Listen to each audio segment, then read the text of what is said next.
All right, welcome back. This is part 3 of our 3-part series called Leveraging LinkedIn for a Successful Career in Financial Services.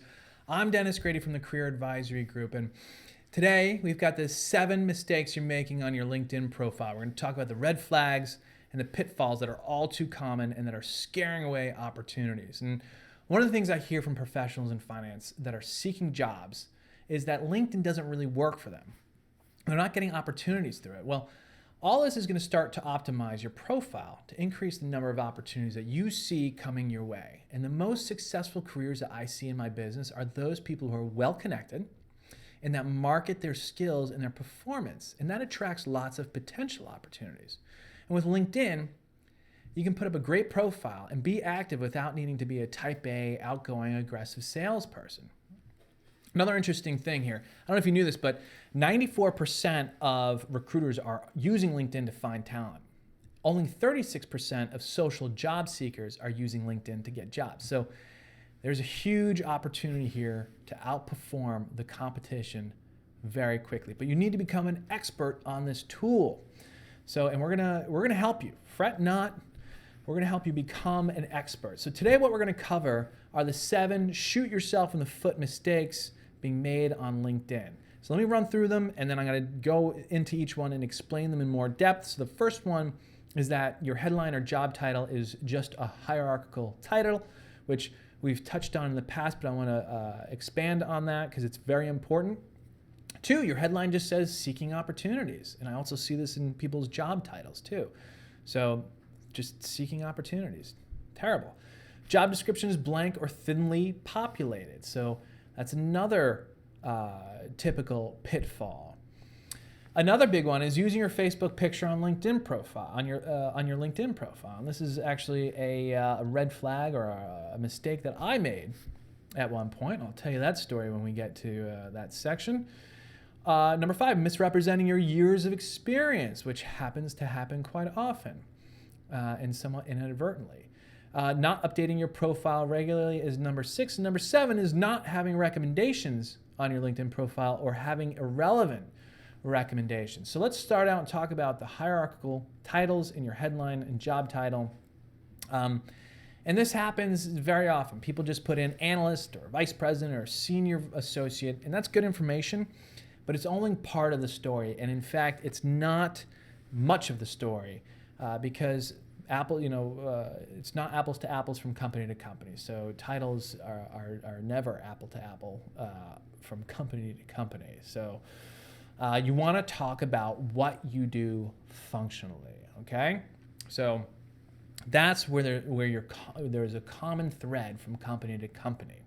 So a vice president at Goldman Sachs' investment bank, very different from a vice president on the wealth management side of Citibank. So you don't want to bring up that so much as you want to talk about what it is that you do functionally. Are you a project manager? Do you do client services? Are you a salesperson?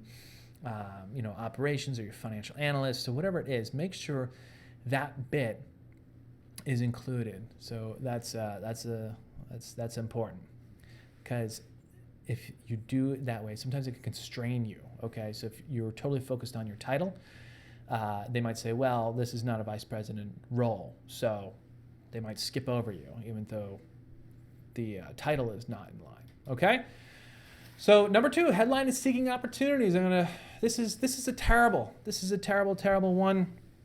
I want to show you an example of this, but number 1, the problem with this is that when you go out on LinkedIn and you're looking and you are seeking opportunities, even more so than you should be talking about what you can do for a company, not what can they do for you. And when you put up a sign that says, hey, I'm seeking opportunities, come throw some opportunities my way, I'll be over here waiting for them, that's a really bad approach and a really bad way to start, okay? And also, recruiters are just never interested in people who are publicly looking.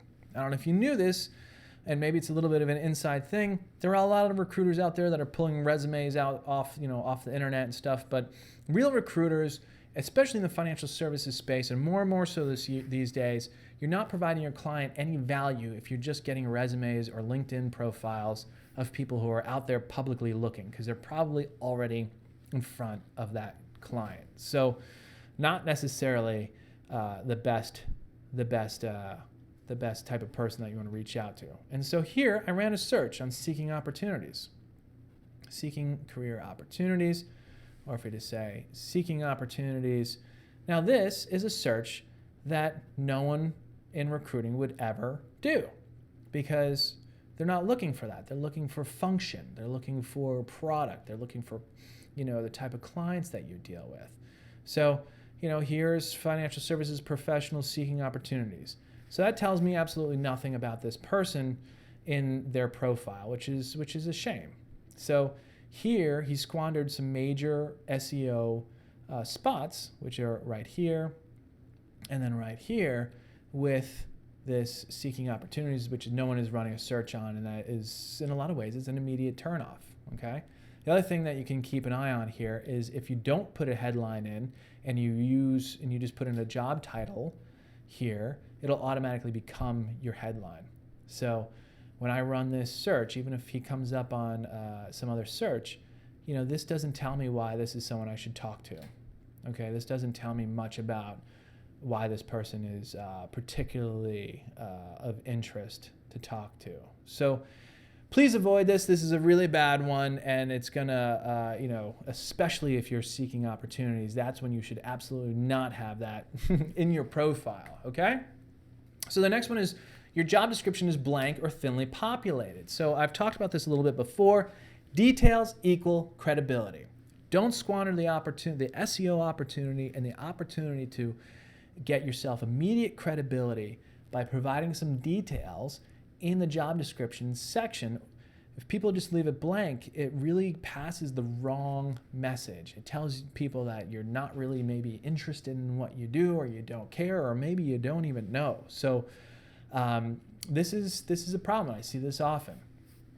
Take this opportunity to include the accomplishments, the proof of value, of your value to a company. So get the details in there. Don't leave the job description blank or just thinly populated. The next one, using your Facebook picture on your LinkedIn profile. So what I mean by that is I see people's pictures where it's it's them with the kids at the beach, or you bungee jumping, or you and your friends out for some drinks. That's not what you should have on your LinkedIn profile. This is your opportunity to give the most professional presentation of yourself. Now, the reason you want to have a picture is because it increases your open rate by 11 times. That's huge. So it greatly increases your open rate. You should absolutely have a picture on there. But it should be a recent picture. It should be a professional photo. And I mean, you look professional in it. It should be above the elbows. And you should have a clean, solid background. These are the key factors on your LinkedIn profile. Now, a story, I told you I was going to tell a story before. I used to have my LinkedIn picture was at a wedding. I was wearing a tux. I had had a couple beers, and I was interviewing a very senior C-level executive, and the person brought it up in the interview. And they said, "Oh, you look like you were having a pretty good time in your LinkedIn profile picture." And it occurred to me that this was not the right representation of who I am and how I want to be presenting myself. So I went out and I changed it. And I actually got a friend who's an amateur photographer, and bought him dinner, and we hung out for a little bit, and he took a bunch of pictures. And so I have a couple different pictures that I can switch in and out. So I'm sure you have a friend who's an amateur photographer. Maybe you're an amateur photographer. Get in a suit, get in your most professional clothes, and get out there and get some new pictures taken for your LinkedIn profile, and make sure they're professional. Now, this next one is misrepresenting your years of experience. This happens actually quite often, and I'll tell you why it happens. On a resume, a lot of people say, well, I need to show every job I've ever had on their resume. On LinkedIn, they're maybe less concerned about showing all of the jobs that they've ever had. And the reality is, on LinkedIn, it's maybe not so expected. However, if you don't put all of your jobs, or at least a good representation of your number of years of experience, it can kill your credibility immediately when a recruiter reaches out to you and says, oh, I see you have 5 years of experience doing this, and then learns that you had, another 20 on top of that prior to whatever you were doing. So it's an immediate loss of credibility, and that's a really bad way to start out a conversation. So, and this happens actually inadvertently pretty often, but it starts these conversations out on the wrong foot. So make sure you're not misrepresenting your years of experience. The next one is not updating your profile on a regular basis. So if you're not updating your profile on a regular basis, you're losing out on a lot of opportunities to show people that you've been promoted, that you've had new accomplishments. Maybe maybe you won some business, or maybe you turned a client around, or maybe you implemented a new software, or maybe you built a model that's been performing really well. So these are all accomplishments that should be incorporated into your profile, and they will help you to stay in front of other people out there who are potentially interested in hiring you. New or strengthened skills. So did you take a class in Excel, or maybe you started using PowerPoint for a couple months and you're getting really good at it? Education. This is another one. So if you're working towards your CFA, even if you've done 1 or 2 tests, include what you've done in with that particular charter. Have you gotten certified in in project management, perhaps? Maybe you completed a graduate degree. So all of these things are opportunities to update your profile and make sure that information gets in there, because education can happen in other ways besides, an MBA or a master's of some sort. Keep people up to date, and it promotes your growth. So this is a great way to stay in front of people out there who are potentially contacts that could refer you into jobs, that might be looking to hire you. So take the opportunity. Don't just set it and forget it. A lot of people have built their LinkedIn profile like 3 years ago, and then they just left it there. Okay? The next one is no recommendations or irrelevant recommendations. So take the opportunity to put recommendations on your LinkedIn profile. This is a huge one. So, and I always tell people in the interview process, you don't typically get references until you are at the offer stage. Now, LinkedIn gives you the opportunity to use these references or these recommendations to actually get into interview situations and get yourself in front of opportunities. So go out and get these recommendations. They add credibility and perceived value to you and to your profile. But they have to be from managers or clients. Now, I see very often that people have recommendations from their college buddies or their coworkers. This kind of thing just doesn't carry that much water, and people look and they'll say, oh, okay, they've got a reference here from, or a recommendation from, I don't know, someone that they never worked with, or someone that's sitting a peer of theirs. Take the opportunity, get a manager, get a client, and target the most influential, most highly connected, high-value contact that you can, okay? So what I mean by that is, if you have 3 or 4 managers, start with the one who's well-connected on LinkedIn, who's got their LinkedIn profile built out, and who is potentially the most influential in their space. And hopefully all those things fall into the same person, but go after that person, because it'll be credibility by association. And when people find that person on LinkedIn and they see that they recommended someone, a lot of times they'll filter down to your profile. Okay? Not your coworkers or your college friends. All right. So what are the key takeaways from today? Number 1, sometimes putting the wrong thing in your profile is just as bad as putting nothing in your profile. So having the wrong picture in there, or the wrong headline, which if it says seeking opportunities, you're not even getting off the starting line. That's terrible. Number 2, get the relevant details in there. Details equal credibility. I'll say it over and over again. Don't leave your job description blank or just really thinly populated, because those details are going to give you credibility, and no details makes people wonder. Keep your profile updated on a regular basis. It's a perfect opportunity to keep yourself in front of mind of all of your contacts and be active out there. So just keep your profile updated.